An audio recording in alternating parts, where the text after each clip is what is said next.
So what a weekend it was for Alabama. They hosted their annual A-Day. They had plenty of top prospects in attendance, and to kick it all off, they had big-time commitments. And today, we need to break down the ladder. Not only did a wide receiver from New Jersey, Lotze Brooks, commit to Alabama, someone who I know the Crimson Tide fan base has got to be excited about, Alabama also picked up another big-time linebacker, this time Jaden Harmon from Rome, Georgia. And we've got to talk about why this is so awesome. But before we can, as always, y'all know the drill. I have got to hear from you. Hop down to the comments. Give me a Y for yes, N for no. Are you excited about the two additions Alabama added into their recruiting class this weekend? And let me know what you're thinking. If you're new to the channel, be sure to subscribe. Hit that bell notification. I do constant college football content. You don't want to miss any of it. And if you enjoyed the content, be sure to like and comment down below. Those interactions really do seem small, but they truly are massive to content creators such as myself, in both getting picked up and maintained by the YouTube algorithm. But having said all that, let's jump right into this. And before we jump into these two wins, if you're wondering, am I going to talk about A-Day? Yes, we've already done so over on Bama Football on YouTube with Kyle Henderson. Be sure to go check that out. We did a post-game stream that I hopped on, and I will be talking about it this morning. That video is probably already came out, as this video will be coming out after my live stream, so be sure to go back and check that out. However, just giving a few quick thoughts, because let's be honest, it's A-Day. How could I not at least give a sentence or two? A linebacker that I have been so excited about for so long, Justin Okoronkwo, really showed why Nick Saban was so high on him. Remember, this is a kid that comes from Germany. It was his first time playing football in the United States, but Nick Saban was sure to say last year when he committed that if this kid played in the United States, he would have been a 5-star. And I saw 5-star tendencies. You're talking about a guy that is just now getting acclimated truly to American football. I mean, yes, he played it in Germany, no doubt about it. But let's be honest. It's a totally different thing playing football in Germany to then stepping on the field with the Alabama Crimson Tide and participating in A-Day. Though that same argument could be said for most high schools in America, right? Like there's a massive jump up in competition. But Okoronkwo looked the part. He looks like he is going to be an exciting prospect for Alabama fans to keep their eye on, but he was not alone. A lot of the young guys look good. And yes, the offensive line is still a work in progress. You saw some things you liked. You saw some things that need to be shored up. But remember, this was an offensive line that had sustained an injury or two.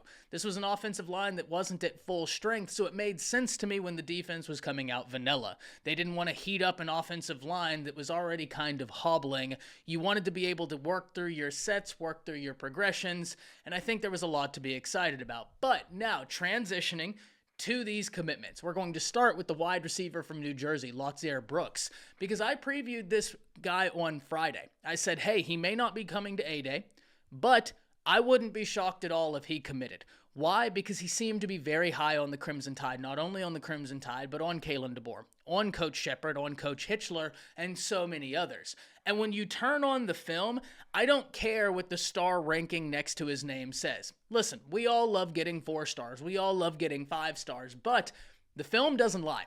And whenever you see this guy play, you're going to be wowed that he isn't a top 100 prospect in the nation.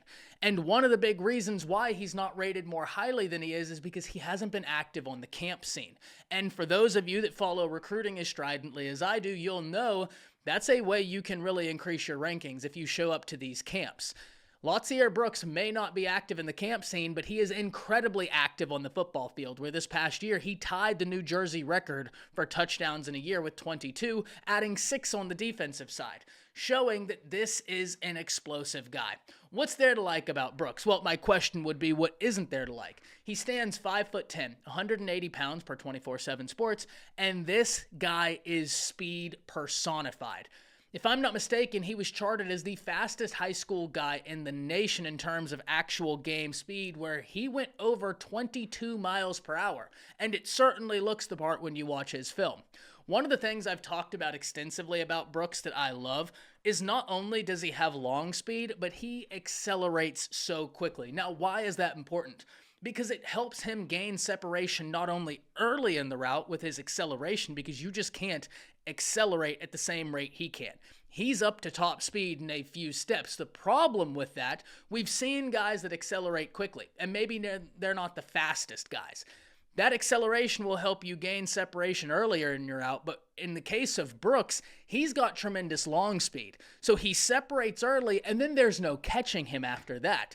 This guy gets the ball, and great things happen. I cannot wait to see what he does during his senior year. I really can't wait to see how he continues flying up the recruiting board, because several national guys who cover recruiting have all asked the same question.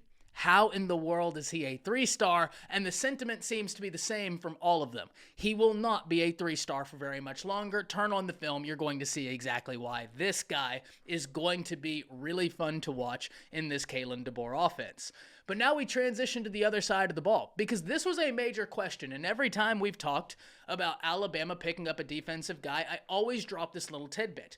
Because so many, not only in the fan base, but on the outside, were asking, hey, will this new staff be able to recruit the defensive side of the ball? And will they be able to recruit SEC territory? Well, in the case of Jaden Harmon, check and check. Not only is he from SEC territory, this is a top 300 prospect in the nation, regardless of position, and he plays linebacker. Specifically, if we look at the 24/7 Sports Composite, he comes in as number 177 in the nation, one of the top linebackers and one of the top players in the state of Georgia.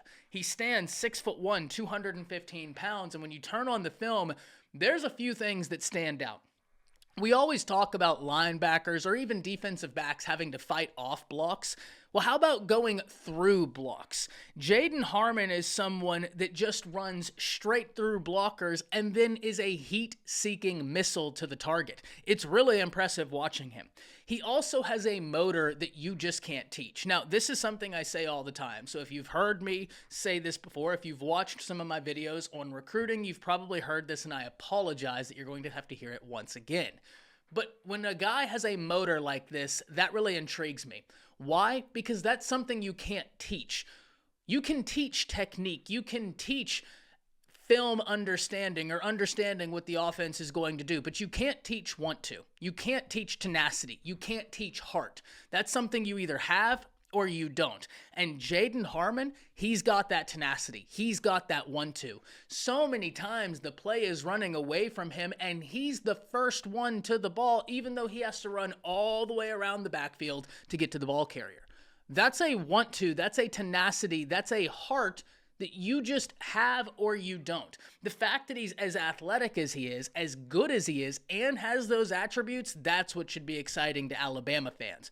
Because whenever you look, he brings the violence every time he attacks, whether that's to the lead blocker or certainly the ball carrier. The other thing I really like is he has several clips of him diagnosing where he needs to go in coverage, breaking passes up, intercepting passes, or just straight up lighting up a wide receiver the second they catch the ball.